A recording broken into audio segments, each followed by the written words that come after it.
Following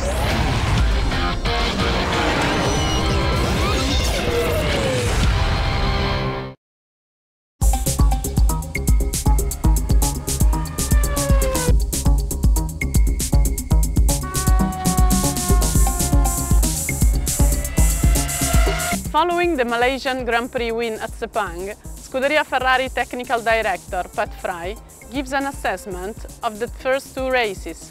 With this analysis of what has been a complicated but exciting start of the season, we relive the Australian and Malaysian Grand Prix and find out how Maranello is preparing for another back-to-back trip, which will see the team racing in China and Bahrain.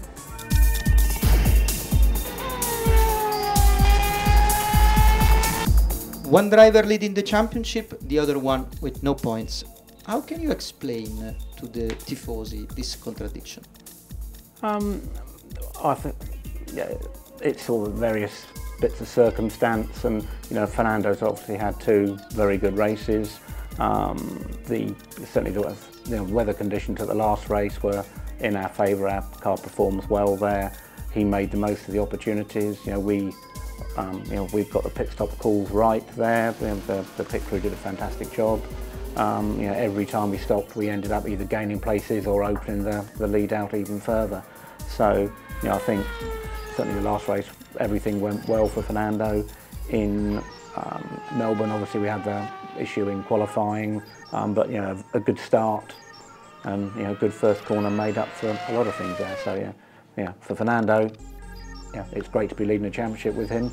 I certainly didn't think that a few weeks ago, but there's still a lot of work to do. I mean, for Felipe, he's been struggling more with the car balance. I mean, the car at the moment is quite difficult to drive.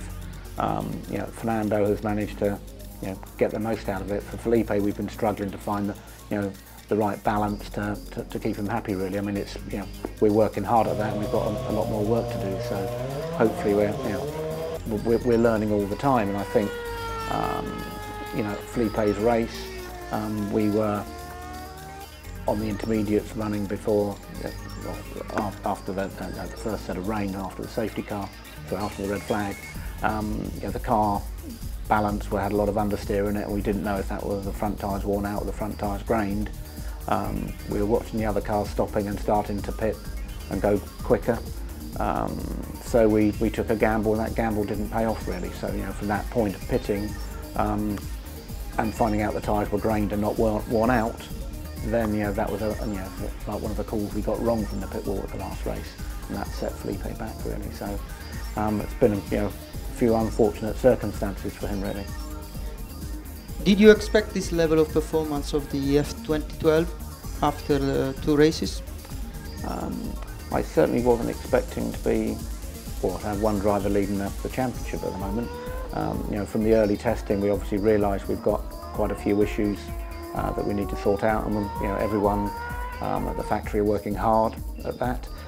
We've still got a long way to go. I think our dry qualifying performance, if you like, we're still sort of 8/10ths off the best.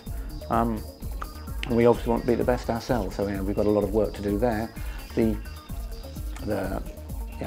damp, low grip conditions, I think, does suit our car and flatters some of the issues that we have with it at the moment. You could see that in Melbourne on Friday when we were running in those sort of conditions, and then you could see it in the race last Sunday. I know it's a journalistic approach to the problems, but if you had to rate the overall performance of the Scuderia, drivers, cars, teams, from 0 to 10, what would be your mark? I think I would mark it differently depending on various sections of the company, really. Starting from the team at the track, the mechanics, I think, in Melbourne we had the quickest pit stops. At the last race, the calls that the team made and the actual speed of the pit crews we're always gaining positions or gaining time on others. So I think that's worked very well. Obviously, if you come to ranking the base car performance, we've got a lot of issues. So that I would obviously rank a lot lower, and we've got a lot of work to do. I think the way the team's responding is very good. I mean, obviously, at times like this, it is, quite difficult and stressful when everyone's when you're trying to play catch up. And I think, the way the team is dealing with that has been excellent. The manufacturing side of things, of what they've been working recently, and some of the more aggressive requests that we've made. They've done an outstanding job in trying to support us. So, all in all, I think it's been a great team effort from the design, manufacturing. We haven't done a good job of getting the base car out being quickest straight away, have we? In terms of the other competitors, what is your opinion? Did you see any surprise from what your expectations were after the testing? I suppose I was slightly surprised by Red Bull's lack of pace. McLaren, I think, were looking relatively quick, but I would have had them the other way round if you asked me to guess 1 month ago.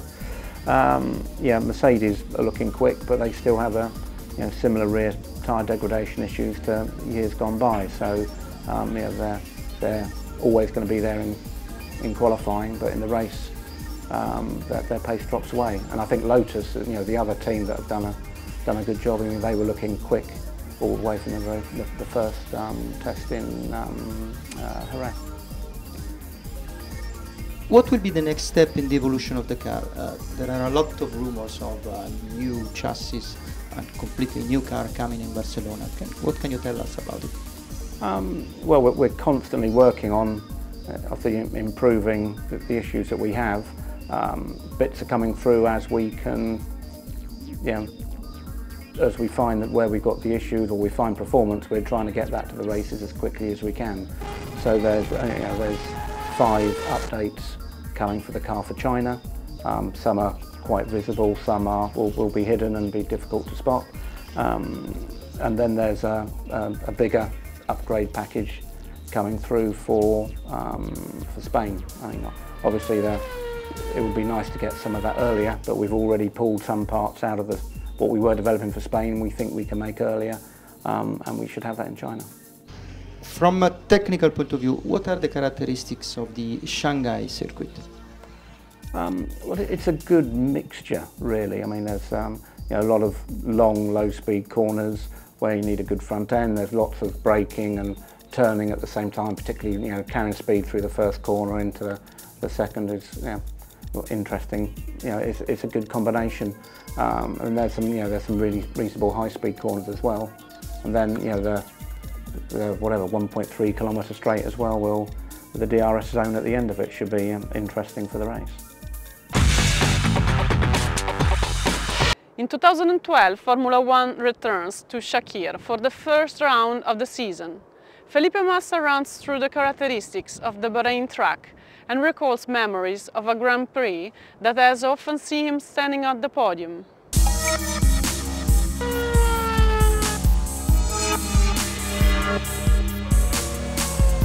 You spent a few days in Maranello after the race in Malaysia. What was your feeling? More disappointed, more angry? Well, I think more disappointed, to have for sure 2 races without the points, 2 races that it was not how you expected, to start the season, but also angry to find everything back, So I spent many days in Maranello doing a lot of meetings, simulators, and just trying to understand everything happens, And I think it was very, very positive, to be here in Maranello to understand everything, going through every point, analyzing the races, analyzing everything happens, and also trying to change, I think this is, you're angry for that,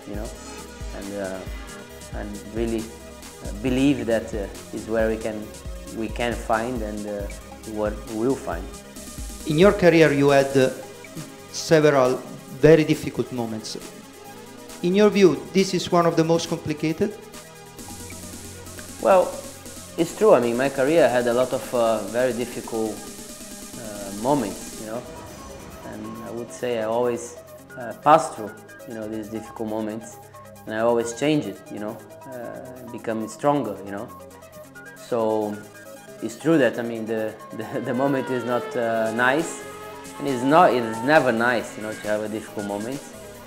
But you know, just looking for I can go out of this moment, you know, and get back to what I know I am able to do. I was always able to do, you know, and just working very hard to change this and make, you know, the situation like I always had in my life.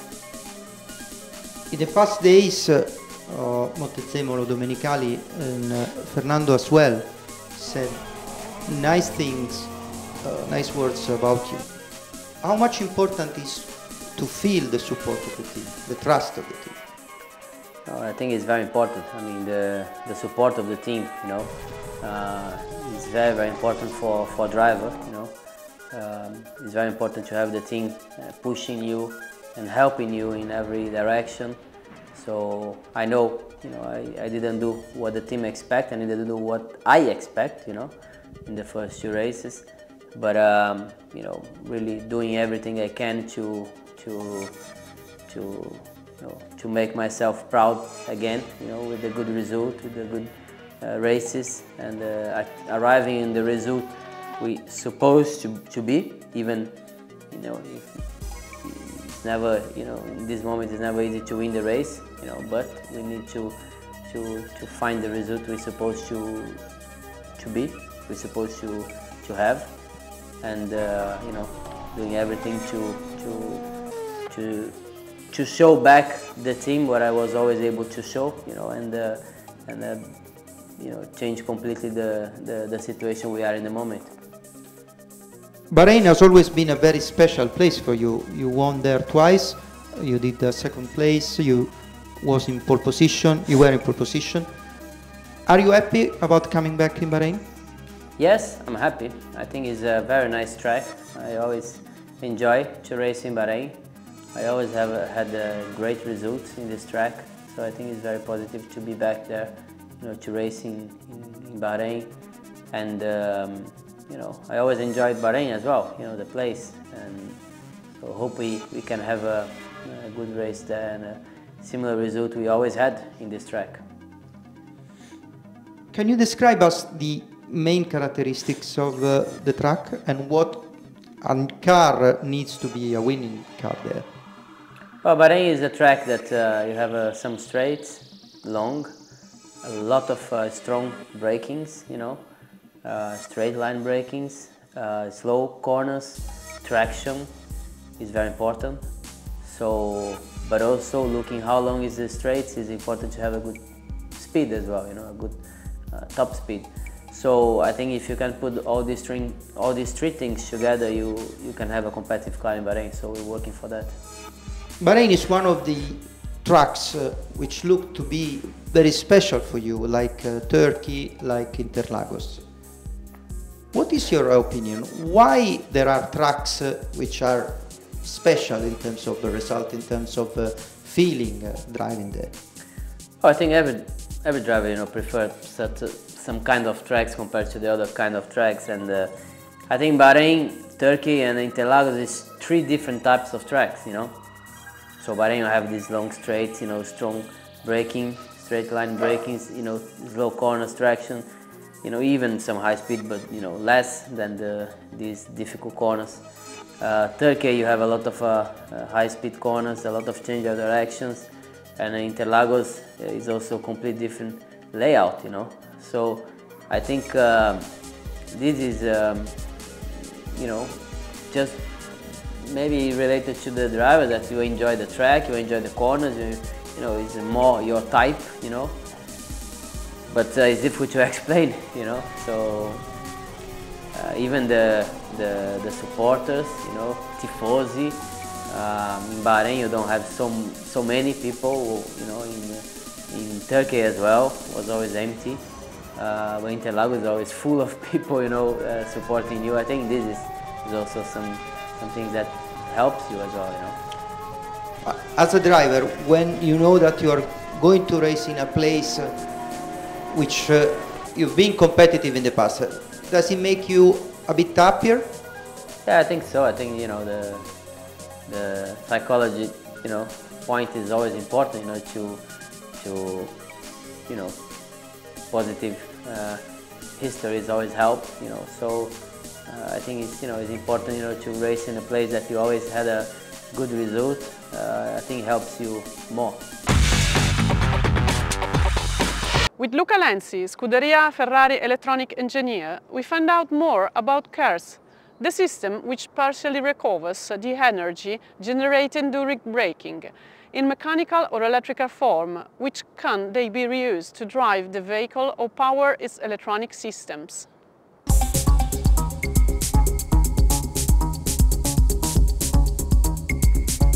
KERS, Kinetic Energy Recovery System. It has been introduced in 2009 by Ferrari and a few other teams. Was agreed not to use in 2010, and then it has been reintroduced in 2011. The system is used to recover the kinetic energy of the car in braking phase and to release in boost. All the components are developed by Ferrari. The most important thing for the KERS are the weight, the volume and the efficiency, because the power and the energy are fixed by FIA rules. The KERS is fitted in the car directly behind the driver, that is here, below the fuel tank, that is in this area, and directly linked to the engine in this area. This is the KERS unit of 2009. The main components are the electrical engine, the power and control ECU, and the batteries. The safety, it has been considered one of the main items of the Ferrari project. This is because internally we have lithium-ion batteries and high voltage. For this reason, all the main components are included inside a carbon box. From 2011, Ferrari supplies the same KERS also to the customer teams Sauber and Toro Rosso.